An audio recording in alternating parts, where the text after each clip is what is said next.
salue évidemment mes collègues du Conseil, également les représentants de nos députés provinciaux, parce que c'est un projet, évidemment, pour lequel on a obtenu la participation du gouvernement du Québec. Évidemment, on est particulièrement heureux que sa réalisation se soit concrétisée à l'intérieur d'un mandat de 4 ans. C'est un projet majeur. C'est un projet tellement important pour les gens de Drummondville, une bibliothèque du 21e siècle. Donc, pas une bibliothèque qui est basée sur ce qu'on a connu des bibliothèques, mais une bibliothèque d'avenir.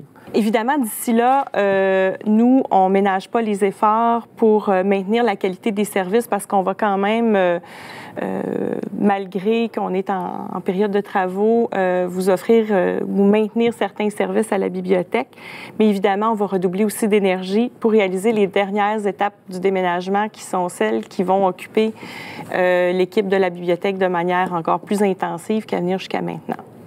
Parce qu'au 1er janvier cette année, on a donné l'accès gratuit à la bibliothèque parce que comme on savait qu'au mois d'août, on aurait une nouvelle bibliothèque publique, on s'est dit aussi bien commencer maintenant, pas faire payer les gens pour l'année qui finira pas, puis etc.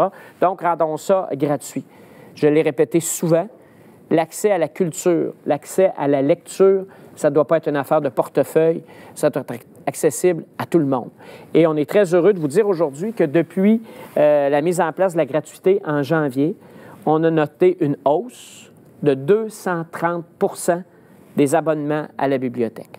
La bibliothèque dans laquelle on se retrouve aujourd'hui va, le 16 juillet prochain, après 34 ans de loyaux services, fermer ses portes. On a déjà mis en place la possibilité d'emprunter un plus grand nombre de documents. Donc, maintenant, et depuis déjà quelques semaines... Ça facilite le déménagement. On a moins de livres sur les rayons. C'était stratégique. Ça a d'ailleurs eu un impact sur le prêt. On a aussi augmenté le prêt dans cette période-là, nécessairement par la force des choses. Donc, depuis déjà quelques semaines, les abonnés de la bibliothèque peuvent emprunter jusqu'à 20 documents. On va permettre aussi l'accès à tous les services en ligne auxquels les usagers ont habituellement droit. Donc, la possibilité d'effectuer des réservations sur le nombreux prêts que les gens auront fait avant la fermeture. La possibilité de renouveler aussi. Le prêt de documents numériques demeure accessible. Donc, pour ceux qui ont l'équipement pour le faire et qui aiment emprunter des livres numériques, ce prêt-là demeure accessible. Puis, on a bonifié, en fait, la collection. On a fait un petit achat massif là, juste avant la fermeture de la bibliothèque avec des choix de lecture d'été pour qu'il y ait plus de titres et d'exemplaires accessibles. Les gens qui ont des réservations sur des documents, les réservations vont être honorées même si la bibliothèque est fermée, puisque la chute à livres demeure ouverte pendant toute la période de fermeture. Donc, si un document réservé est retourné à la bibliothèque, il va être mis en disponibilité au secrétariat de la bibliothèque. Donc, ce service-là est maintenu malgré la fermeture de la bibliothèque. C'est le 21 août prochain que la bibliothèque va être officiellement mise en service. C'est à partir de ce moment-là que les gens vont pouvoir emprunter des livres, emprunter du matériel audio, consulter, venir prendre du temps à la bibliothèque. Une bibliothèque, évidemment, où il y aura suffisamment de postes informatiques, tout ce qu'il faut.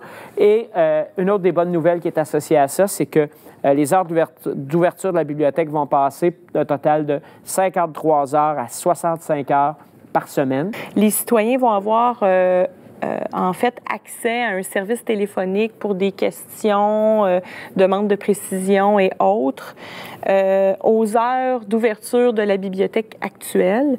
Il fallait fermer à un moment donné et la période évidemment choisie tient compte du fait que c'est la période la moins achalandée de la bibliothèque, la période de vacances évidemment. Par exemple, si on avait fermé en juin quand on a beaucoup d'étudiants qui viennent pour préparer des examens dans un milieu plus tranquille et tout ça. Donc, ça donne bien.